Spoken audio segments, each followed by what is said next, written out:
Welcome, Eric. How are you today? So we're back with another episode of Bourbon and Booze, as you can see, and we're going to get into Buchanan's, James Buchanan's. I think it's James Buchanan's company. They're blended Scotch whiskey. They're 12-year-old. This is their Deluxe. So they have a whole series, and I believe 12 is the lowest. And it goes up. I think the next one is like a 18 or something, 24. And they have a couple finishes, but they don't have a huge assortment. They're not really into... Scab came off. Need some alcohol on it? Yeah. They're not into a huge finish assortment, so you don't have to lose yourself in the Buchanan industry like some of these other places do. That's one of the, probably the biggest gripe I have with all of these different distilleries. They don't just stick to the one thing they do really well. They just got so much other stuff. Yeah, I mean, you should have your regular, you should have your cask finish, your rye version, maybe your wheated version. You should have all sorts of cool things. But not like the 8, the 12, the 20, the 30. No, you could have all of those, but I don't think you need to have like 18 different finishes. So like Tomatin. You just want them all, and so you're upset. I do. You have to buy them all. But like Tomatin's got so many different finishes. Or craft whiskeys like Balcones, like literally they have hundreds. Yeah, but all the Balcones ones very different, so it's not different. Yeah. No. But it's hard to... Just a finish or a little flavor. It's a whole other thing of its own. But it's also hard to get them, and a lot of them are seasonal, so they're one and done, and you miss out, and it's just like... You're just upset because you have an addiction and you can't have them. Not the Balcones. I like Balcones, but not like some people. So you broke a scab on your finger, on your arm, and then you farted. I didn't fart. That was Maggie. What an episode. Hopefully the Buchanans will help clear the air. At least we don't got a smell-a-sode. So, yeah, just scratch your screen right now and get the... So James Buchanan and Son, this is a blended Scotch, 80 proof, 12-year, and a reasonable price, $28.99. $28.99. I think that's a definite reasonable price for a... they have this stupid... Not pouring thing. Yeah. They have this little bubble stopper in there. I think somebody's wife designed that. Yeah. And I think that's probably going to be shared between the two of us because you don't need that much. Yep. So what was the cost, or not the cost, the proof on this? 80 proof. So at $28.99, we're talking about a 3-barrel. That's a pretty decent price for the average guy. The way that whiskeys have gone, in general, prices have gone up, that you're not going to find a lot of what we call the common guy, the $10, $15 whiskeys. They're still out there, but most everything's in the 20s, 30s now. Yeah. So, blended Scotch. This comes from one of our viewers and live studio audience people. So we want to thank him. It's not on loan. He gave it to me. We don't have to give it back. It's definitely got that sweet, kind of almost cookie, like a shortbread cookie aroma to me.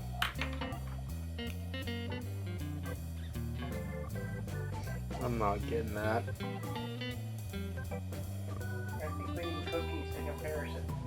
Yeah.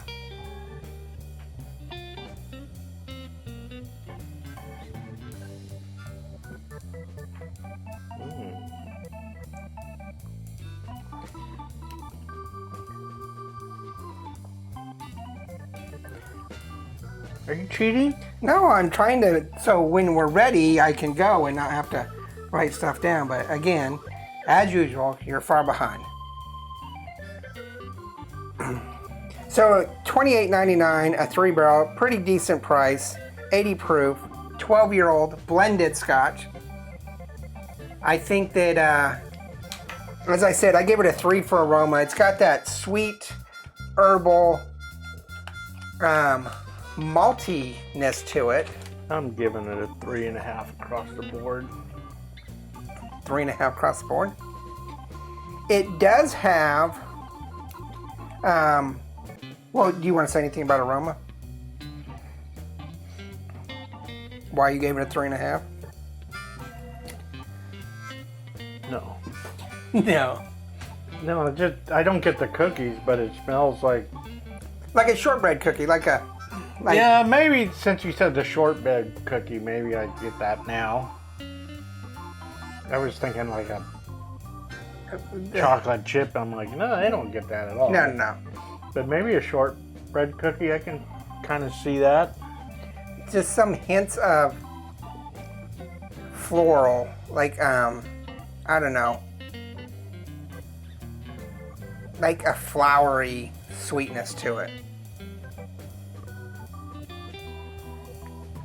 As far as flavor goes, I think it's pretty average. It's kind of disappointing. I mean, it's a little bit oily. It's not very thick oil, but it's oily. And it's kind of blandish to me.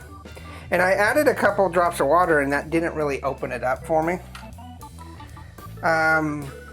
There's some peppery spice to it, but not much.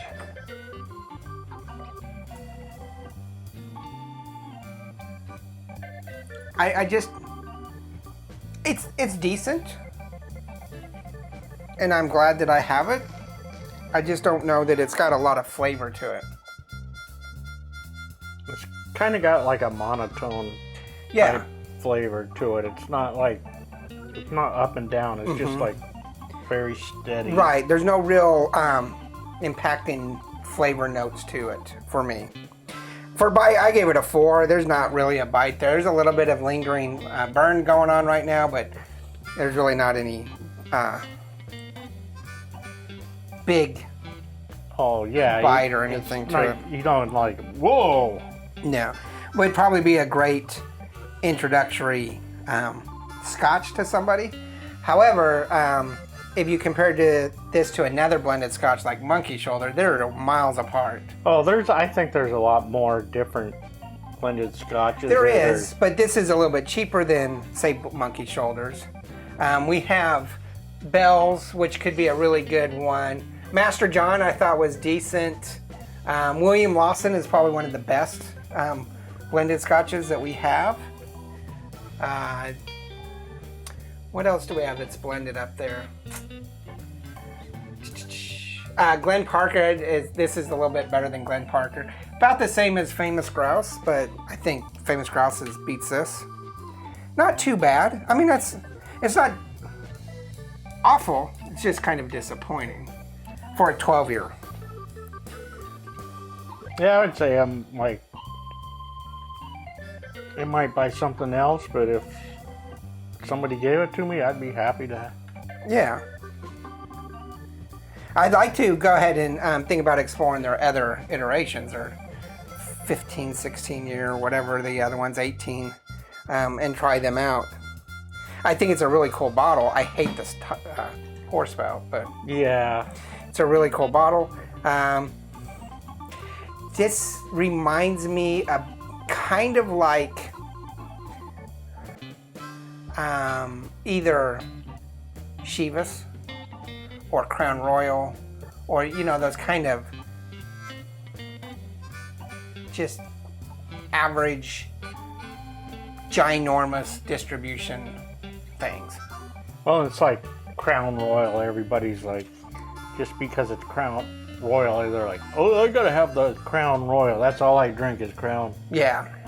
And it's like... And I think Crown, because they're associated with Coke, Crown and Coke, and they have the little bag, the felt bag. Otherwise, I mean, we have 3 or 4 Crown Royals on the bar, and it's like Crown okay. Royal's okay, but it's not like it would definitely not be No. my first choice ever. I would like to come back to Buchanan's maybe at a later date and try it out, and get a different iteration, like a higher year, and compare them. Because I don't want to give up on it. I don't know. Wasn't really what I was expecting. I thought it was pretty good, but Overall, I give it a 13. You give it a 13.5. So that's a strong 3 for me. It's a little bit stronger, almost 3.5 for you. But we're gonna give this a 3. yeah, I give it a 3. It's like Price wise, pick it up. Go ahead and definitely leave in the comments how you feel about Buchanan's, whether you hate it or love it. How do you drink it? Is this a mixer drink or do you drink it straight? Are we just missing something with it? And then make sure you hit the like and subscribe. Go ahead and share the video. Pass the love to everybody. Make sure you look at Instagram, Facebook, Twitter, and merchandise. new merchandise. New merchandise. Remember, there's no bad whiskey. There's only good whiskey and great whiskey. This is good whiskey. Yeah, that's good whiskey. I was hoping it was going to be great, but it's good. Not bad at all. It's good. Yeah. Cheers. Laters.